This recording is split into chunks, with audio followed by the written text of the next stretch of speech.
Bienvenue pour l'édition des JIMA 2022 qui est aussi l'exposition anniversaire de la menuiserie qui fête ses 25 ans d'activité.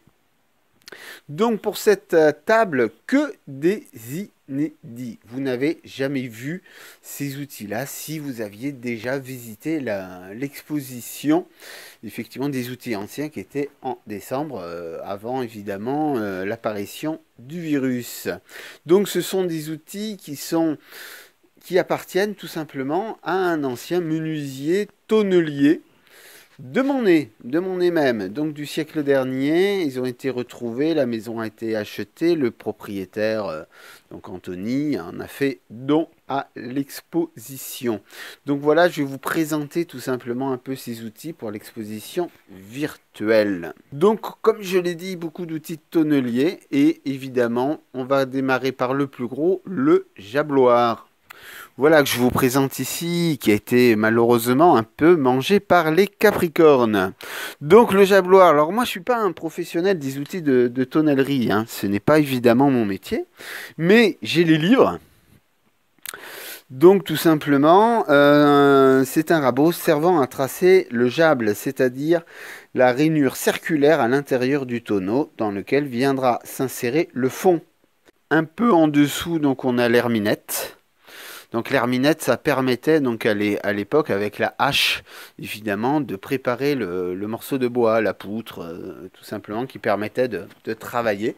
C'était donc un outil, effectivement, pour enlever, évidemment, tout ce qui était écorce avec la hache.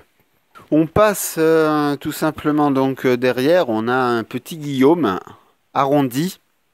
Donc voilà le guillaume tout simplement arrondi, hein, donc sans doute, évidemment, un outil de tonnellerie. Donc on a ici évidemment le bédane.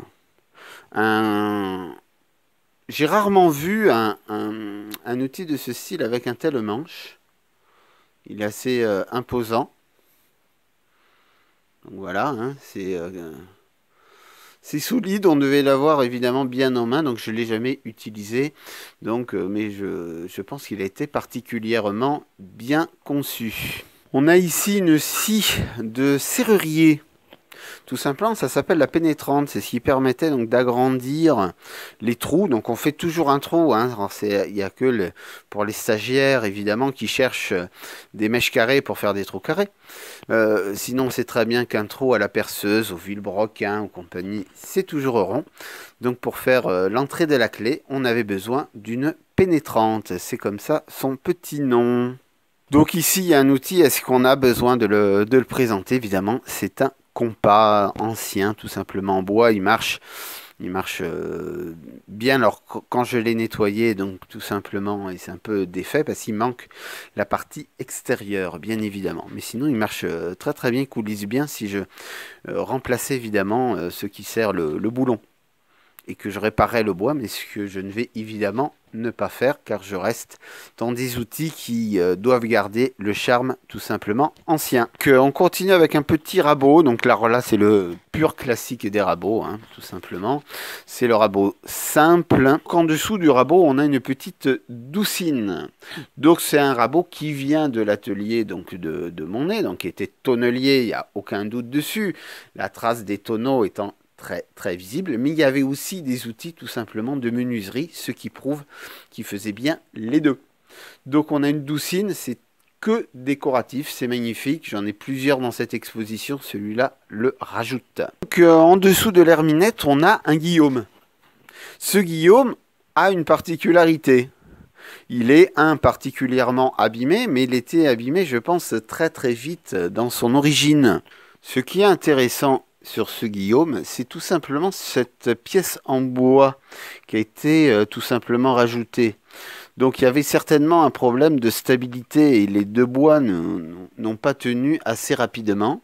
Et pour faire tenir un petit peu cet ensemble, il a rajouté ce qu'on appelle une hirondelle. C'est une pièce en bois que l'on voit en forme d'oiseau tout simplement qui permettait de rendre plus solide ce rabot. Donc tout simplement, donc voilà. Voilà, on le voit bien, je me rapproche. C'est une petite hirondelle. Juste à côté, on se retrouve avec un bouvet. Alors un bouvet, pour expliquer, c'est un rabot avec un guide. Tous les rabots qui ont des guides s'appellent des bouvets. Un rabot étant libre, tout simplement à la différence, et un guillaume a un outil de coupe de la même largeur que son bois, pour donner une définition un petit peu précise, rapide des noms des outils. Voilà, donc un rabot qui peut servir effectivement à faire cette petite entaille, donc peut-être tout simplement et sans doute une fenêtre. Qui on a pour finir tout simplement 3 rabots. Donc le premier en bas est clairement pour faire tout simplement l'arrondi des fenêtres. Et on a 2 rabots juste derrière qui sont des rabots donc cintrés avec de fortes probabilités exactement. Je ne le sais pas exactement, mais c'est toujours un rabot, c'est toujours une enquête dessus, sachant qu'il ne faut pas oublier, à l'époque, c'est l'artisan qui faisait ces outils, donc on a les livres à côté qui sont des outils indispensables, mais derrière, chaque artisan avait sa particularité, son envie de faire un outil avec ses qualités, ses défauts, compagnie, qui rend la recherche beaucoup plus tout simplement compliquée. Donc certainement des outils de tonnelier, donc je vais vous les montrer évidemment. Un bel arrondi.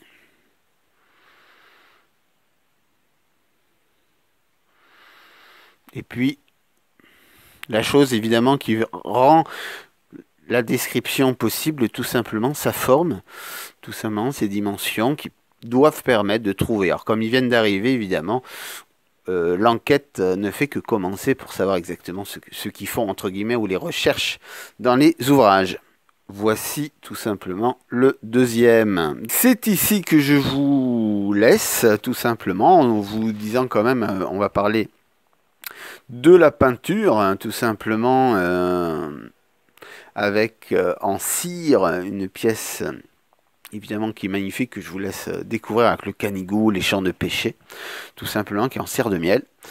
Le panneau, effectivement, avec Alric, qui est l'association des inventeurs, hein, tout simplement, du Roussillon, auquel je fais partie, bien évidemment. Et vous avez sur l'autre côté un petit lambris, art de la table, plancher, avec une pièce originale, avec évidemment la pomme de pin en menuiserie ébénisterie. Mais ça, vous savez que c'est la vedette et vous le verrez un peu partout dans l'exposition des JIMA 2022. Tout simplement, donc voilà, c'est la première table. Je vous ferai vivre à distance, car l'exposition virtuelle le permet, de vous montrer tout simplement pour tous les gens qui ne peuvent pas se déplacer, car les kilomètres sont là. Cette exposition, donc voilà, et à très bientôt pour une nouvelle table. Allez, je vous remercie.